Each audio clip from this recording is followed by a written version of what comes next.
በስመ አብ ወወልድ ወመንፈስ ቅዱስ አሐዱ አምላክ አሜን።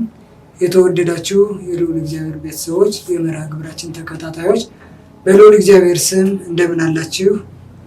እንደምን ሰነበታችሁ? አሜን። እግዚአብሔር ይመስገን ብለን እንድናመሰግን ተጨማሪ እድሜ የሰጠን ልዑል አምላካችን ስሙ ለዘላለም የከበረና እንኳን ለዐቢይ ጾም 7ኛ ሳምንት በሰላም አደረሳችሁ። ዛሬ እንደተለመደው ሳምንታዊ መርሃ ግብራችን የዐቢይን ጾም 7ኛ ሳምንት ኒቆዲሞስ የተሰኘውን ማለት ነው እሱን ምክንያት በማድረግ ተገናኝተናል። መምህር እንኳን ደህና መጡ። እንኳን ደህና ቆያችሁ። እንኳን አደረሶት። እንኳን አብሮ አደረሰን። እንግዲህ እንደሚታወቀው ከዚህ በፊት እያብራሩልን እየተነጋገርን እንደመጣ ነው የዐቢይ ጾም 6ቱን ሳምንት ፈጽመን 7ኛ ሳምንት ላይ ኒቆዲሞስ ላይ ደርሰናል እና እስቲ ስለዚህ ደግሞ ለተመልካቾቻችን ባለን ውስን ሰዓት ሰፋ ያለ ማብራሪያ እንዲሰጡልን ጋብዛለሁ። ኒቆዲሞስ ማን ነው ብለን እንጀምር እስቲ። ጥሩ። ኒቆዲሞስ ማን ነው ስንል እንግዲህ ወደኋላ ታሪኩን ነው መመልከት የምንችለው። ኒቆዲሞስ ብሉይ ኪዳንን ጠንቅቆ የተማረ እንደሆነ ሊቆሙ ሲልም በኋላ በቃሉ እንመለከተዋለን። ወንጌሉን ስለምንመለከተው መላኮሙ ለአይሁድ የአይሁድ ገዣቸው እንደሆነ ይታወቃል። ምሁረ ኦሪትም ነው የሚሉ ተርጓሚያን አሉ። ኦሪትን ጠንቅቆ ያውቃል የሚሉ አሉ። እሱንም የምናገኘው ይሆናል ከመጽሐፉ ጠንቅቆ እንደሚያውቅ እሱም ራሱ የመሰከረበት ነገር አለ። እሱንም ማየት እንችላለን። ሌላው ግን በአይሁድ ዘንድ በጣም የሚወደደው የአይሁድ ሸንጎ የሚባለው ወይም 71 አባላት ያሉት የአይሁድ ሸንጎ የዛም አባል እንደሆነ ታሪኮቹ ይናገራሉ። ስለዚህ ማን ነው ካልን በመጀመሪያ ሕይወቱ ብሉይን የሚያውቅ ሕግን ጠንቅቆ የሚያውቅ አይሁዳውያንም ደግሞ የሕግ አባት የሆነ የሕግ መሪያቸው የነበረ ብሉይ ኪዳንን ጠንቅቆ የሚያውቅ ሰው እንደነበረ ታሪኮቹ ያመለክታሉ። መልካም። እንግዲህ ስለ ኒቆዲሞስ ስለማንነቱ ወደኋላም ዞሮ ሰፋ አድርገን ስለምናነሳው እንግዲህ ኒቆዲሞስ የኔ ያክል ካየን በሌሊት ነበር ሄዶ የተማረው እና የምናስበውም ከዛ አንጻር ነው። ቅዱስ ያሬድም በድጓው አንስቶታል። የእሑዱ ዝማሬያችን ያን ነው። ኒቆዲሞስ በሌሊት ወደ ክርስቶስ ሄደ ብሎ ነው ኒቆዲሞስን ቅዱስ ያሬድ የሚያመሰግነው የሚያወሳው እና የሌሊት ተማሪ ወይም የምስጢር ተማሪም ብሎ ይጠራዋል። ስለዚህ ለምንድን ነው ሌሊት ያደረገው የሚለውን ውስጥ እንግዲህ ያው እንደዛ ከሆነ ወንጌሉን ሙሉ ማየታችን የማይቀር ይሆናል። ከፈሪሳውያን ወገን የይሁዳ አለቃ የሆነ ኒቆዲሞስ የሚባል አንድ ሰው ነበረ ብሎ ጀመረና እሱም በሌሊት ወደ ኢየሱስ መጥቶ መምህር ሆይ እግዚአብሔር ከእርሱ ጋር ከሆነ በቀር አንተ የምታደርጋቸው እነዚህ ምልክቶች ሊያደርግ የሚችል የለምና መምህር ሆነ ከእግዚአብሔር ዘንድ እንደመጣህ እናውቃለን የሚል ጥያቄ ነው። ይሄን ጥያቄ ነው ለክርስቶስ ያቀረበለት። አንዱ ኒቆዲሞስ ያቀረበው ጥያቄ እግዚአብሔር ከእርሱ ጋር ከሆነ በቀር እነዚህ ምልክቶች ሊያደርግ የሚችል የለም የሚል። ይሄ ማለት ኒቆዲሞስ የተሳበበት አንድ ነገር እንዳለ ያመላክተናል ማለት ነው። ኒቆዲሞስ ወደ ኢየሱስ እንዲሄድ የጋበዘው አንዱ ነገር ምንድነው ካልን ምልክት ነበር። ምልክት ማለት ታምራት ናቸው። ስለዚህ ኒቆዲሞስ ይሄንን ታምራት ምን ታምራት አይቶ ነው? ምን ታምራት ሰምቶ ነው? ወይስ ምን ታምራት አይቶ ነው ይሄን ያደረገ ብንል ወደ ኋላ ተመልሰን የዮሐንስ ወንጌል ምዕራፍ 2 መመልከት ነው የሚሆነው። ስለዚህ ምዕራፍ 2 ላይ የተደረገ ታምር አለ ማለት ነው። ምዕራፍ 2 ላይ ክርስቶስ በዶኪማስ ቤት ተገኝቶ ወደ ወይን ጠጅ ቀይሮለት ስለነበረ ውሃውን ወደ ወይን ጠጅ ቀይሮት ነበርና ይሄም ታምር በሰፊው በአይሁዳውያን ዘንድ ተስፋፍቶ ተነግሮ ነበር። ኒቆዲሞስ ይሄንን ታምር ተመልክቷል። አንዳንድ ተርጓሚያን ደግሞ በፋሲካው በዓል ላይ ታምር የተፈጸመውን ታምር ሰምተዋል። ይሄን ታምር ስላየ ኒቆዲሞስ የአይሁድ አለቃቸው እንደመሆኑ መጠን የአይሁድ ደግሞ መምህራቸው እንደመሆኑ አቀውን ያክል መጻፍ ያውቃልና ሊመረምረው ይሄድም ለዛ ነው። አንደኛ በሌሊት የሚሄዱ ከመልካምም ከበጎም የሚተረጉሙ አሉ። አይ ከመጥፎም የሚተረጉሙ ሰዎች አሉ። ወደዛ ከመሄዳችን በፊት ግን ኒቆዲሞስ እንትን ያለው ነገር እሱ ነው። ሌላው ጥያቄው ነው ይሄን ነገር እግዚአብሔር ከእሱ ጋር ከሆነ በቀር ሊያደርግ እንደማይችል እናውቃለንና ብሎ ነው የተናገረው። አሁን ኒቆዲሞስ የሚያውቀው ነገር አለ ማለት ነው። ምክንያቱም ውሃን ወደ ወይን የሚቀይር እግዚአብሔር ከእርሱ ጋር ካልሆነ በስተቀር ውሃን ወደ ወይን የሚቀይር ሰው የለም ማለት ነው። ይሄንን በመጽሐፍ ያውቃል፣ በነቢያትም ያውቃል። ማን? ኒቆዲሞስ ይሄን ያውቃል። እናውቃለንና ብሎ ደግሞ አዋቂነቱን ገልጿል። ስለዚህ አዋቂ አይደለም እንዳልን አዋቂ ነው። ለአዋቂነቱ ራሱ ነው ምስክሩ። ምክንያቱም ይሄን እናውቃለን ብሏል። እሱም ብቻ አይደለም አብረውት ያሉት ሰዎች ሁሉ አዋቂ እንደሆኑ ያውቃል። እንደው በዛ ሰዓት እነማን አብረውት አሉ ብሎ ቢናገር እነማንም አብረውት ኑሮ አይደለም። ኒቆዲሞስ ወደ ክርስቶስ ሄደው ብቻውን ነው። ነገር ግን የአይሁድ መሪ እንደመሆኑ መጠን ሀገሩን ወክሎ ነው የተናገረው። ግሩፑን የሚመራውን ግሩፕ ወክሎ ነው የተናገረው። በእኔና በጽሕፈት ቤቴ ስም ምስጋና አቀርባለሁ እንደሚባለው ሁሉ ማለት ነው።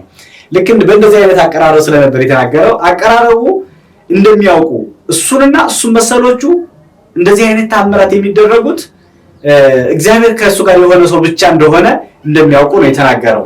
ሌላው በጣም ድንቅ የሚለው ነገር ይሄ ሰው የአይሁድ መሪያቸው የአይሁድ አለቃቸው እያለ ወደ ኢየሱስ ክርስቶስ መሄድ ፈልጓል። የሚሄድበት ሰዓት ግን በሌሊት አደረገው። ይሄን ተርጓሚ ያምናሉ። አንደኛ በሌሊት ያደረገበት አንዱ ምክንያቱ አይሁዳውያንን ፈርቶ ነው የሚሉ ሐሳቦች አሉ። ምክንያቱም እንዴት እሱ መምህር እያለ መምህር ሳይሆን ነው መምህር ያደረግነው ብለውም ሊጣሉት እንዳይችሉ አይሁዳውያንን ፈርቶ ስልጣኑን ወዶ ስልጣኑን አክብሮ ስልጣኑን ከመፍራቱ የተነሳ በሌሊት ሄደ የሚል ሐሳብ የሚያቀርቡ አሉ። ለምን በሌሊት ሄደ የሚል ነገር መናገር ብንፈልግ ድንቅ የሆነ ነገር አለ። የምንወደውና ውድ የሆነ ነገር የሚፈልገው በሌሊት ነው። ይሄንንም አባቶቹም ነቢያትን ኦሪትን ጠንቅቆ ያውቅ ስለነበረ የሶሎሞንን መኃልየ ዘሰሎሞንን ብንመለከት ውዴን በመኝታዬ ላይ ፈለኩት ደግሞ አጣሁት። በሌሊት ማንም ፍለጋ መሄድ እንዳለብን እንደሚታወቅ ነው። ውዷን እቺ ሴት ፍቅረኛዋ ነው የጠፋት።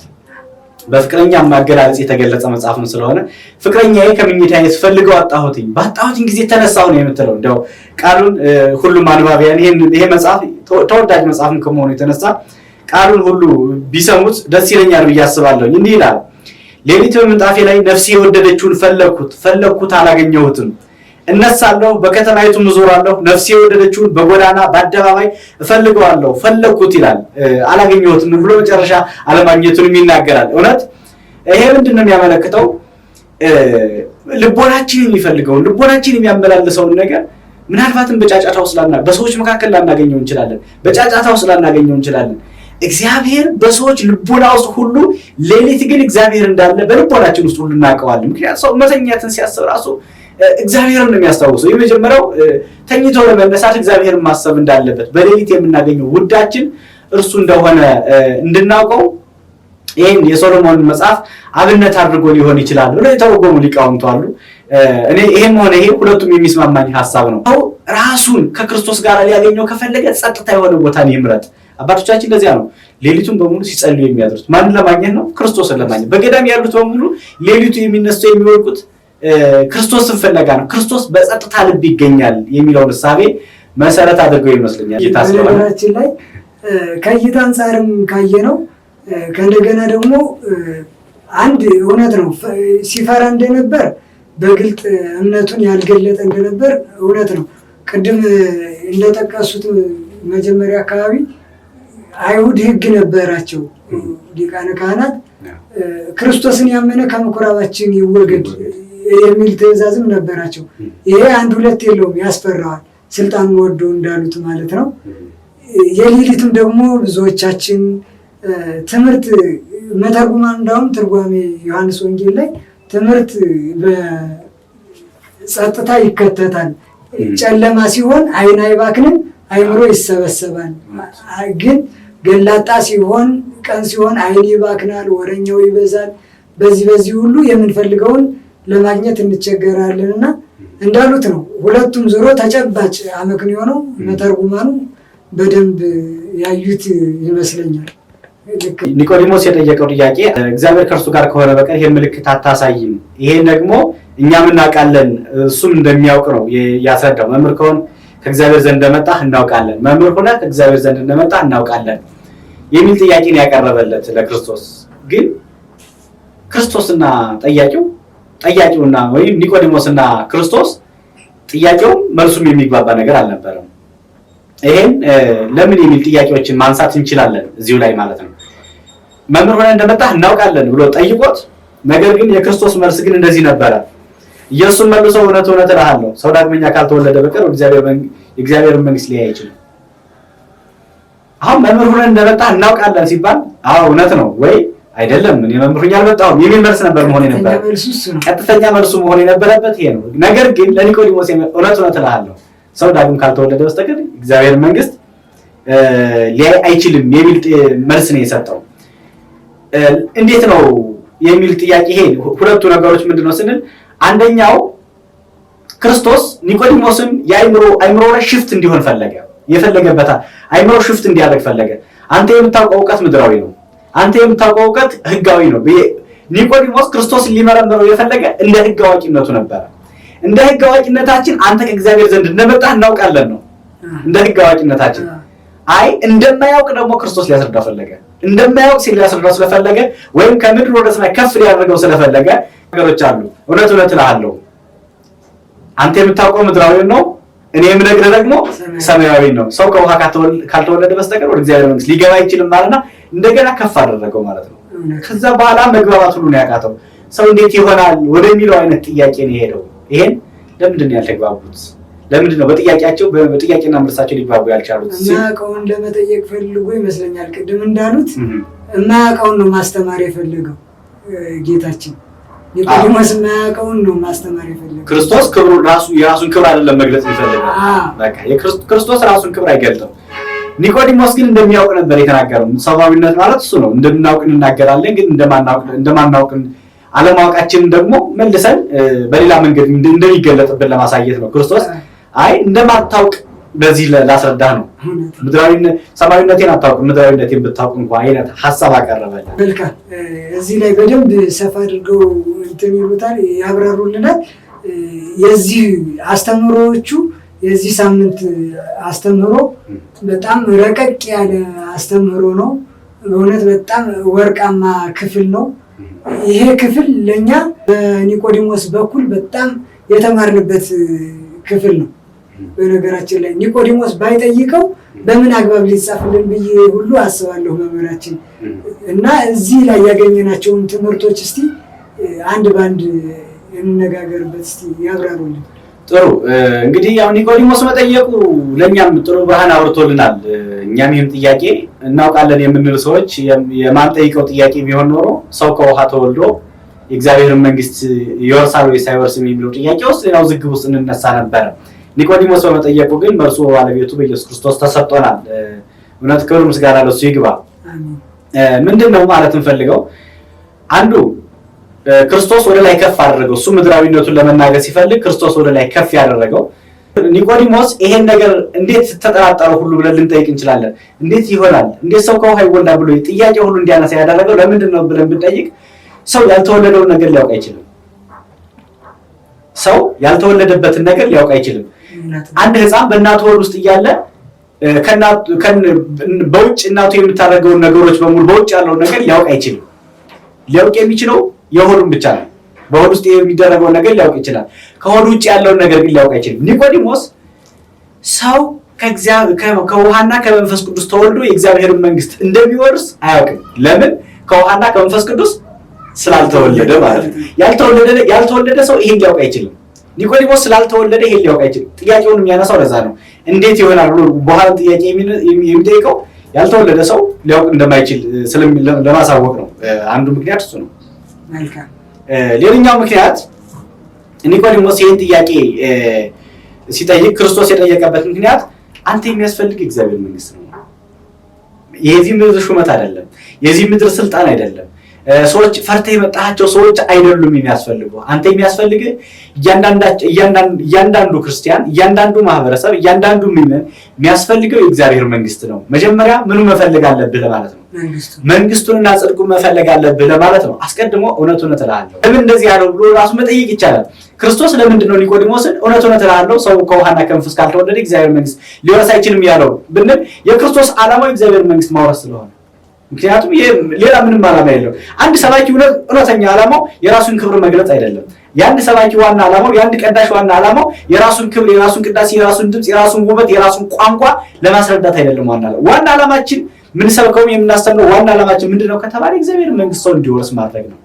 ስለዚህ ከዚህ ትምህርት ዋናው ራሱ ልንረዳው የምንችለው ትልቁ ነጥብ ምንድነው?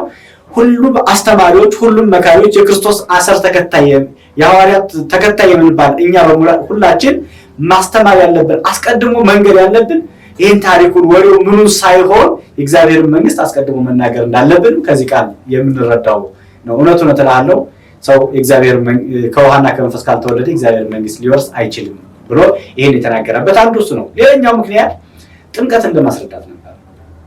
ምክንያቱም ኒቆዲሞስ በብሉይ ኪዳን ሕግ የብሉይ ኪዳን ሕግ የሚያውቅ የብሉይ መምህር የነበረ አሁንም እነዛን የብሉይ ኪዳን ሰዎችን ወይም የሕግ ሰዎችን የሚያስተዳድር ሰው እንደመሆኑ መጠን አልተጠመቀም። ስለዚህ መጠመቅ እንዳለበት ያልተጠመቀ ደግሞ የእግዚአብሔር መንግስት ወይም የእግዚአብሔርን ርስት ሊወርስ እንደማይችል እውነቱን እልሃለሁ ሰው ከውሃና ከመንፈስ ካልተወለደ። ነገር ግን ይሄንንም እንኳን ብሎት ኒቆዲሞስ ግን አልገባውም። ጥያቄው መልሶ ሌላ ጥያቄ ይጠይቃል። እንዴት ይቻላል? ሰው ካደገ ከጎለመሰ በኋላ ወደ እናቱ ማህፀን እንዴት ሊገባ ይችላል?